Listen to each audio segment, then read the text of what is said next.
On the night of March 13th, 1997, something truly wild happened in the skies over Arizona. It was just one evening, but it kicked off one of the biggest mass UFO sightings in modern history, leaving thousands of people totally stunned and creating a mystery that, honestly, is as baffling today as it was back then. So let's dive into what happened on that incredible night. And look, this wasn't just a handful of scattered reports. We're talking about regular folks, police officers, seasoned pilots, all saying the same thing. And the quote you see here, that's from the governor of Arizona at the time, Fife Symington. His words just perfectly capture the sheer scale and the absolute shock of what people were seeing. I mean, just think about this number for a second. Over 10,000 people. That's the estimated number of eyewitnesses across the state who saw something they couldn't explain that night. This wasn't some fringe event happening out in the middle of nowhere. It was a massive public spectacle. Okay, so here's our game plan to unpack this whole thing. First, we'll set the scene for that night over Arizona. Then we'll look at the two very different sightings, that huge, silent V-shaped craft and then the mysterious orbs that showed up later. After that, we'll dig into the official explanations, planes and flares, and try to figure out why, all these years later, this is still such an enduring mystery. So picture this. It's a beautiful, clear spring evening. And as it happens, a lot of people were already outside, looking up at the sky anyway. They were hoping to catch a glimpse of the comet Hale-Bopp, which was putting on a real show at the time. This meant you had way more eyes on the sky than usual, which was the perfect setup for what was about to happen. Now, here's something that is absolutely critical to understand, and it's a point that UFO believers and total skeptics actually agree on. The Phoenix Lights wasn't one single thing. It was two separate and totally distinct events. You had the thing that happened early in the evening, and then another one around 10 p.m. If you try to lump them together, you just end up confusing the whole story. All right, let's start with that first event, which for many is the most mind-bending part of the whole night.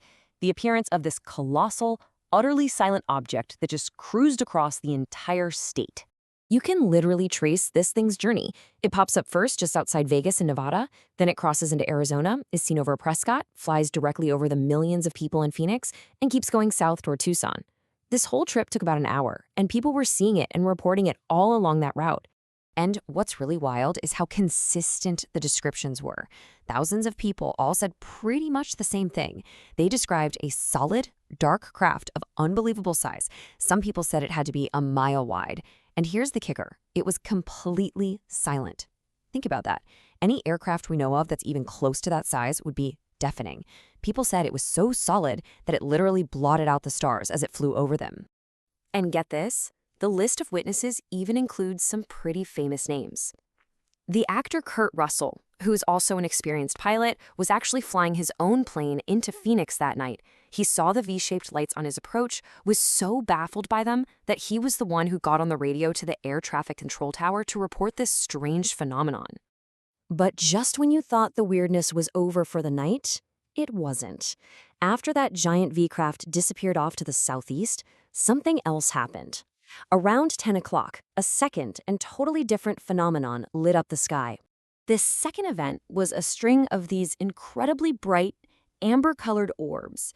They just hung there in an arc, either hovering or maybe falling really slowly over the mountains.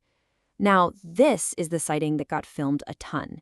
It's the image that's probably burned into your brain if you've ever seen a documentary about the Phoenix Lights. So, with thousands of reports just flooding in, the pressure was on for an official explanation. It took a few months, but eventually the U.S. Air Force came forward with answers for both sightings, and they chalked it all up to military training exercises. Now, to understand their explanation, you got to know about a program called Operation Snowbird. The key thing here is that on that night, March 13th, there really was a lot of military air traffic over Arizona. It was actually the final night of this big training op. So what about that massive, silent, V-shaped craft? Well, the official story was that people were just seeing a formation of A-10 Warthog jets flying back to their base. But right away, you have a huge problem, right? How do you square that with thousands of people describing a single, solid, and totally silent object? But, and this is a really big but for the skeptical argument, there is one key piece of evidence that supports the military side.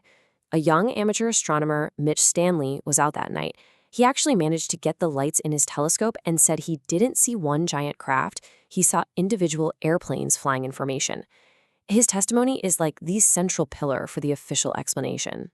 Okay, so what about the 10 p.m. orbs? The Air Force had an answer for that too. They said they were just high-intensity military flares dropped by A-10s over a training range. The theory is that the heat from these flares created a sort of hot air balloon effect on their parachutes, which made them look like they were hovering before they eventually fell behind the mountains. And this right here really sums up the whole debate. On one side, you have witnesses and videos showing these orbs holding a perfect rock-solid formation. But military flares, they drift on parachutes. They move with the wind. The orbs seem to hover as a single unit, while flares just fall. And maybe, most importantly, these kinds of flares produce a ton of thick, visible smoke, and not a single witness to the 10 p.m. event reported seeing any smoke at all. So you can see why this is still so hotly debated.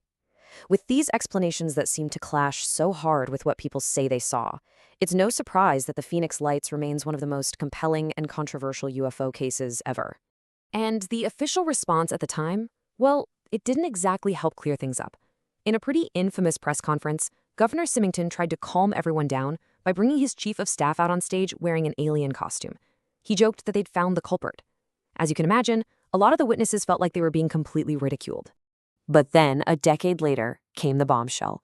After he was out of office, Fife Symington came clean. He admitted that he himself had seen the giant V-shaped craft that night, and that he was, in his own words, stunned.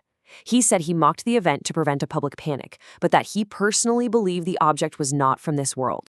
Because of the sheer number of witnesses and the fact that you had credible people like pilots and government officials seeing it, this event is cemented in our culture. It's a true cornerstone of modern UFO lore, and it's inspired countless books, documentaries, and debates that are still going on today. So let's just boil it all down to the core conflict. You've got thousands of people who saw a massive silent V-shaped object, then a separate event with hovering orbs. The military comes out and says, nope, it was just jets and flares.